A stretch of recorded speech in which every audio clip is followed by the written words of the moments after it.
প্রবাসী কল্যাণ মন্ত্রণালয়ের অধীনে একটা ওয়ান স্টপ সার্ভিস সেন্টার খোলা দরকার, যেখানে 24 ঘন্টা সপ্তাহে 7 দিন 365 দিন প্রবাসী ভাই বোনরা ফোন করে ইমেল করে তাদের যে সমস্যা আছে, তারা যে ভোগান্তিগুলো শিকার হচ্ছেন লিখিতভাবে এবং ফোনের মাধ্যমে তারা অনলাইনে এগুলো জমা দিতে পারবেন।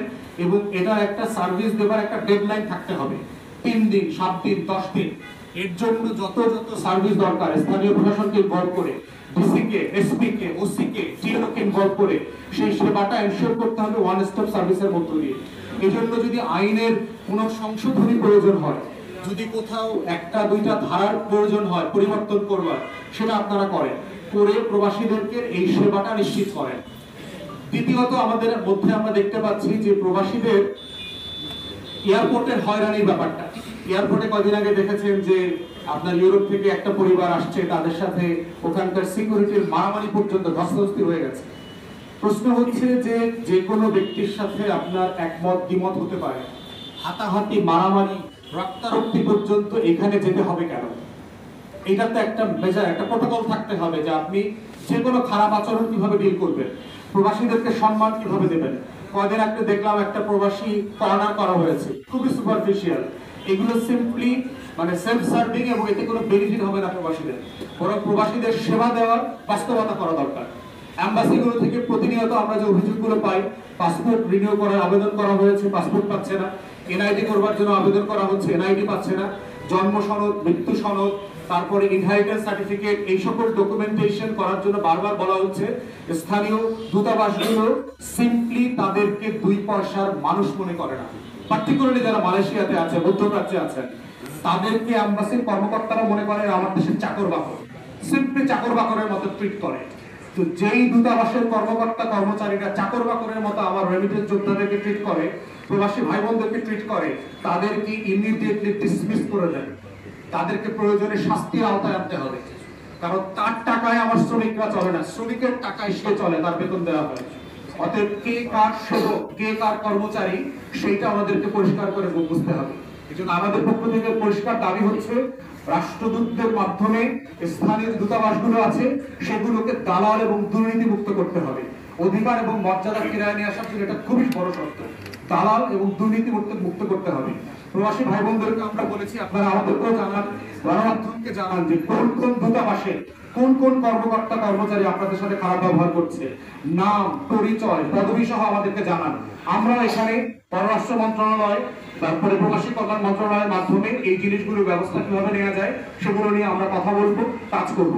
এরপরে হচ্ছে আমরা ওয়ান স্টপ সার্ভিসের কথা বলেছি, যেটা ইমিডিয়েটলি চালু করা দরকার এবং যেটা ডিজিটালি করা সম্ভব, কোনো ফিজিক্যাল সার্ভিস দরকার হবে না, কল সেন্টারের মতো এটা কাজ করবে। 4, যেটা বলেছি যে বাংলাদেশের লক্ষ লক্ষ হাই স্কিল, অতি দক্ষ যোগ্য মানুষরা পৃথিবীর বিভিন্ন দেশে কাজ করছেন, বিভিন্ন দেশের সরকারের গুরুত্বপূর্ণ জায়গায় কাজ করছেন। এই মানুষগুলোকে বাংলাদেশ গঠনে আমরা ফেরত পেতে চাই। যারা 10 বছর আগে, 20 বছর আগে, 30 বছর আগে ইউরোপ আমেরিকাতে গেছেন, ওখানে পড়াশোনা করেছেন, ওই দেশের গুরুত্বপূর্ণ জায়গায় চাকরি করছেন, তাদেরকে আমরা বাংলাদেশে ফেরত চাই এই নতুন বাংলাদেশকে গড়বার জন্য।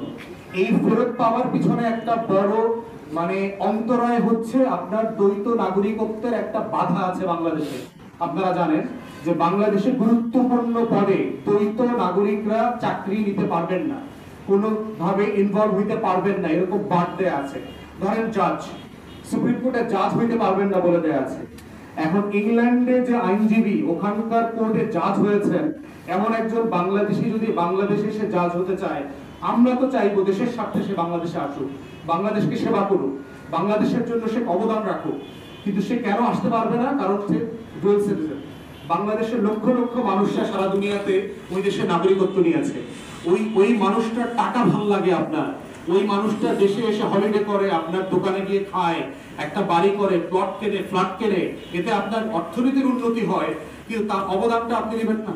পাসপোর্টের বাদ দিয়ে রাখছেন। দ্বৈত পাসপোর্টধারী আওয়ামী লুটেরারা কি এই দেশ লুটপাট করে নিয়ে যায় নাই? হাসিনার মেয়ে কানাডার নাগরিক হয়ে বাংলাদেশকে লুটপাট করে নাই? হাসিনার ছেলে আমেরিকার নাগরিক হয়ে বাংলাদেশকে লুটপাট করে নাই? ববি যে শেখ রেহানার মেয়ে হয়ে লুটপাট করে নাই? সিআরআই প্রতিষ্ঠান দিয়ে lakh lakh billions of dollar লুটপাট করে নাই? তুমি শেখ পরিবারের সবাই তো বিদেশি নাগরিক, সবাই তো এই দেশকে লুটপাট করে খেয়ে গেছে। হাসান মাহমুদরা বিদেশের নাগরিক না? আওয়ামী লীগের ন্যূনতম 50-60 জন এমপি ছিল যারা বিভিন্ন দেশের নাগরিক। গোলাপ আমেরিকার নাগরিক হয়ে বাংলাদেশে এমপি হয়েছে না? মিছা কথা বইলা। মানিকরে আওয়ামী লীগ জাজ বানাইছে না? সে তো ব্রিটিশ নাগরিক, সে তো নিজে বলছে তার ব্রিটিশ পাসপোর্ট আছে ধরা খাওয়ার পরে। আপনাদের যদি মনে থেকে থাকে যে আমার 2টা পাসপোর্ট আছে, একটা বাংলাদেশি একটা ব্রিটিশ পাসপোর্ট, ধরা খাওয়ার পরে সে বলেছে। তাহলে কেন মিথ্যাচার করতে বাধ্য করছেন আপনি তাকে? আপনি স্বচ্ছতার ভিত্তিতে তাকে সেবা করবার সুযোগ করে দেন, কারণ সে তো আপনার দেশের মানুষ।